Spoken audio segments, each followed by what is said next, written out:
नमस्कार बंधुरा आबार पुनराय फिरे एसेছি একটা নতুন টপিক নিয়ে পরে নতুন সমস্যা নিয়ে পরে আজ আমরা আলোচনা করব বোরো চাষে আমরা যে সমস্যাটা শুরুতেই সম্মুখীন হই অর্থাৎ যখন আমরা নার্সারিতে চারা তৈরি করি বীজগুলো ফেলার পরে যখন ছোট চারা বার হয় চারা বার হওয়ার পরেই আমরা দেখতে পাই এই শীতের সময় বোরো চাষে গাছের ডগার অংশটা শুকিয়ে শুকিয়ে নামছে এবং ক্রমাগত প্রথমে ডগার অংশটা দেখে শুকিয়ে সাদা হয়ে যায় আস্তে আস্তে এটা নামতে থাকে এবং পুরো গাছটাই আস্তে আস্তে মারা যায় এবং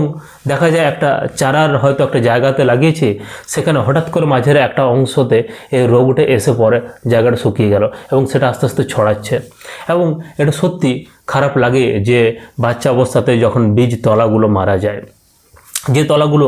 যদি দুর্বল হয়ে যায় প্রথমেই এই তলাগুলো যদি প্রথমে মারা যায় এবং রোগগ্রস্ত হয়ে যায় এই চারাগুলোকে অন্য জায়গাতে রোপণ করলেও সেখানে কিন্তু সেই সমস্ত গাছ থেকে ফলন কম পাওয়া যাবে তাহলে কেন এই রোগ হয় এবং আমরা কিভাবে এর প্রতিকার করব।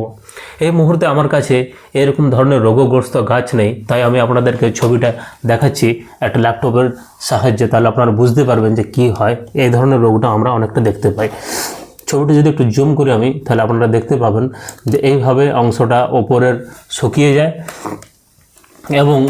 এই ওপর থেকে ক্রমাগতই নামতে নামতে সবুজ অংশটাও সাদা হয়ে যাবে এবং যেটা সিড বেডে থাকলে এইভাবে দেখায় অর্থাৎ চারার অংশের ডগাগুলো আস্তে আস্তে শুকিয়ে যাচ্ছে এবং এটা রোগটার শুরুর অবস্থাটা এটা কিন্তু পরে আস্তে আস্তে বাড়তে থাকবে এবং মারা যাবে আস্তে আস্তে গাছগুলো তাহলে এই রোগ থেকে মুক্তির কি প্রতিকার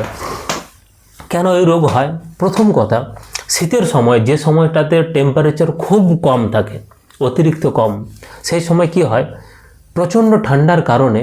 গাছের কিন্তু খাদ্য তৈরি করতে সমস্যার সম্মুখীন হতে হয় এবং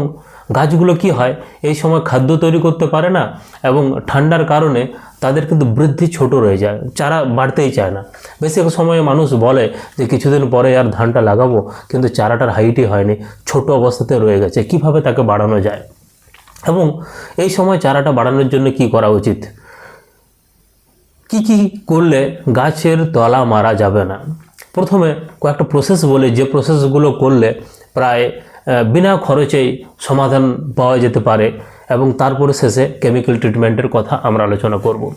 প্রথম পদ্ধতি হলো অনেক ব্যক্তি আছেন যারা এমনটা করে থাকেন যে রাত্রিতে জল ভরে দেয় জমিতে এবং চারাটা ডুবে থাকে এবং সকালের দিকে সেই জল বার করে দেয়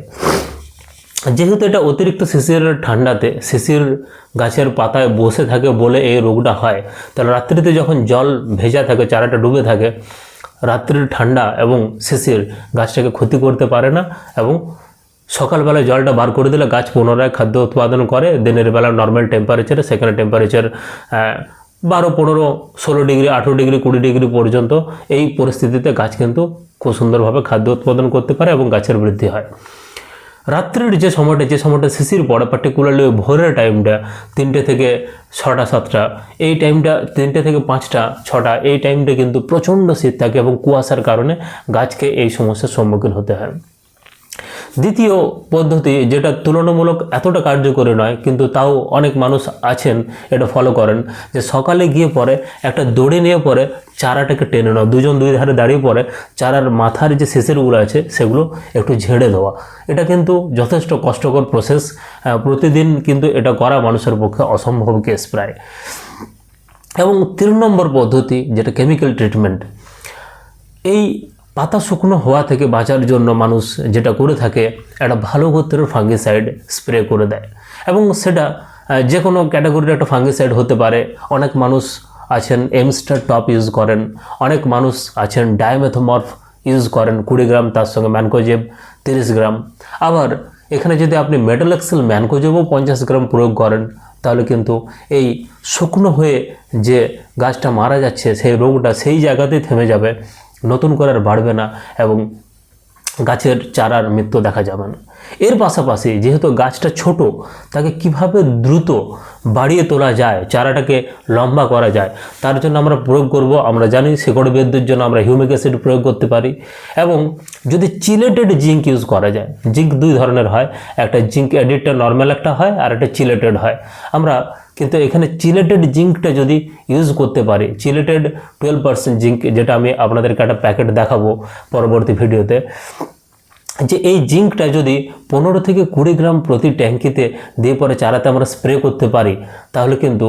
গাছটা খাদ্য হিসেবে জিঙ্কটাকে পাবে এবং গাছের বৃদ্ধি দ্রুত হবে। আমরা জানি যে ধানের একটা উৎকৃষ্ট মানের খাবার হচ্ছে জিঙ্ক, এবং জিঙ্ক প্রয়োগ করলে ধানের গাছের বৃদ্ধি দ্রুত হয় এবং গাছের পাতার মধ্যে একটা সবুজাভ ভাব থাকে, দারুণ একটা সবুজ ভাব আসবে এবং গাছটা দ্রুত বৃদ্ধি পাবে। এছাড়াও পোকামাকড়ের আক্রমণ থেকে, অর্থাৎ অনেক ছোট্ট ছোট পোকা আছে যেগুলো গাছের পাতা থেকে রস চুষে খায়, তারাও কিন্তু গাছের বৃদ্ধিতে একটা বাধা সৃষ্টি করে। সেই জন্য কি করে, অনেকেই কাঠাপিছু 200-300 গ্রাম করে ফিরোডন যদি আমরা ছড়িয়ে দিই, সেক্ষেত্রে কিন্তু পোকামাকড়ের আক্রমণ থেকে বাঁচবো। এবং ফিরোডন আমরা জানি প্রয়োগ করার সঙ্গে সঙ্গে এটা যেমন ইনসেকটিসাইডের কাজ করে, এবং তার পাশাপাশি গাছকে একটা সবুজাভ ভাব তৈরি করে, অর্থাৎ গাছের ভেতরে এই ইনসেকটিসাইডটা প্রায় 20 দিনের মতো বিরাজমান থাকে এবং এই সময় পোকামাকড় উপদ্রব করতে পারে না। বা আপনারা যদি চান স্প্রে করার সময় অল্প পরিমাণ থায়োমেথাক্সাম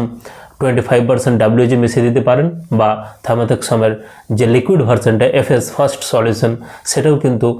20 ml ইউজ করতে পারেন। তার ফলে কিন্তু পোকামাকড়েও আর ক্ষতি করতে পারবে না। মেইন যেটা দরকার সেটা হচ্ছে একটা ফাঙ্গিসাইড উন্নত কোয়ালিটির, সেটা আপনারা নেটিভ ইউজ করতে পারেন, সেটা আপনারা এমস্টার টপ ইউজ করতে পারেন, সেটা আপনারা ডায়ামেথমর্ফ ইউজ করতে পারেন, সেটা আপনারা মেটালেক্সেল ইউজ করতে পারেন। এই ওষুধগুলো কিন্তু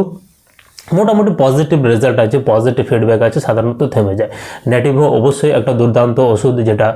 প্রয়োগ করলে এই রোগ থেমে যায়। ডায়ামেথমর্ফও থেমে যায়। আবার একটু যদি কম খরচের মধ্যে আমরা দেখি মেটালেক্সেল ম্যানকোজেব, এটাও কিন্তু কাজ করে এবং থেমে যায়। তাহলে এইভাবে আমরা চারাকে থামাতে পারি, রোগ থেকে কিভাবে বাঁচাতে পারি আমরা আলোচনা করলাম। এবং এর পাশাপাশি যদি কিছু পরিমাণ সার দিয়ে দেওয়া যায়, অল্প পরিমাণ 10-26-26 কিংবা অল্টারনেটিভ যে সারগুলো পাওয়া যায় 10-26-26, এবং এক্ষেত্রে